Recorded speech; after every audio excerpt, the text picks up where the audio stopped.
కృష్ణా జిల్లా మచిలీపట్నం పెదకరగ్రహారంలో జన్నారం కాలనీలో మాజీ మంత్రి పేర్ని నాని సందర్శించారు. ప్రభుత్వ వైఫల్యాల కారణంగా కాలనీలో ఇల్లు కట్టుకోలేని పరిస్థితి నెలకొందన్నారు. నాడు జగన్ దూరదృష్టితో ఆలోచించి కరగ్రహారంలో 16,000 మందికి నివాస స్థలాలను రిజిస్ట్రేషన్ చేసి ఇచ్చారన్నారు. ఏ ఒక్క ఇంటిని రద్దు చేసే అధికారం కూటమి ప్రభుత్వానికి లేదన్నారు.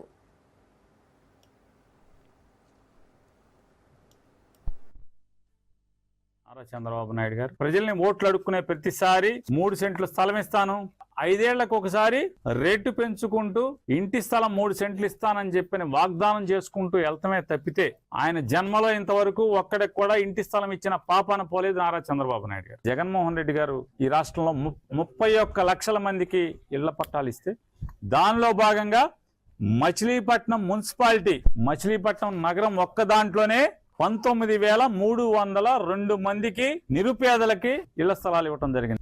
ఒకటే లేఅవుట్ కింద సుమారుగా 16,000 చిల్లర. ఇవాళ బందర్లో కాదు రాష్ట్రంలో ఎక్కడైనా సరే నా మాట వినే జగనన్న కాలనీలో ఇళ్ల స్థలం పొందిన ప్రతి పేదవారికి కూడా ధైర్యం చెప్తున్నా, దమ్ముగా చెప్తున్నా, ఇది వాస్తవం. ఎవడు భయపడాల్సిన పని లేదు. మీకు ఇచ్చిన ప్లాట్ జగన్మోహన్ రెడ్డి గారు మిమ్మల్ని ప్లాట్లో నుంచోబెట్టి జియో ట్యాగింగ్ చేసి మీకు రిజిస్ట్రేషన్ చేసి మీకు పట్టా ఇచ్చారు.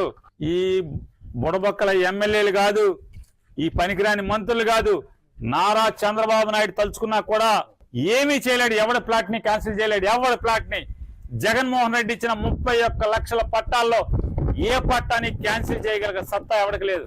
కాబట్టి ధైర్యంగా బతకండి పేదోళ్ళు. జగన్మోహన్ రెడ్డి ఇచ్చిన పట్టా తీసుకున్నాడు ఎవడైనా సరే మాటలకి చింతకాయలే రాలవు. ఈ జగనన్న కాలనీలో పట్టాలు ఇతని వల్ల అవుద్దా? ఛాలెంజ్ చేస్తున్నాం. మీకు దమ్ముగా అండగా నేమంటాం. బందర్లో జగన్మోహన్ రెడ్డి గారు ఇచ్చినటువంటి పట్టా తీసుకున్న ప్రతి పేదవాడికి అండగా పేరుని కృష్ణమూర్తి ఉంటాడు. వైఎస్ఆర్ కాంగ్రెస్ పార్టీ ఉంటుంది. కోర్టుకి వేద్దాం, ప్లేడర్లను మేము పెడతాం. వైఎస్ఆర్ కాంగ్రెస్ పార్టీ పెడుతుంది ప్లేడర్లని. హైకోర్టుకి వేద్దాం. ఎవడైతే తప్పుడుతనంగా ఈ పట్టా క్యాన్సిల్ చేయటానికి ప్రయత్నం చేశాడో వాళ్ళందరినీ కూడా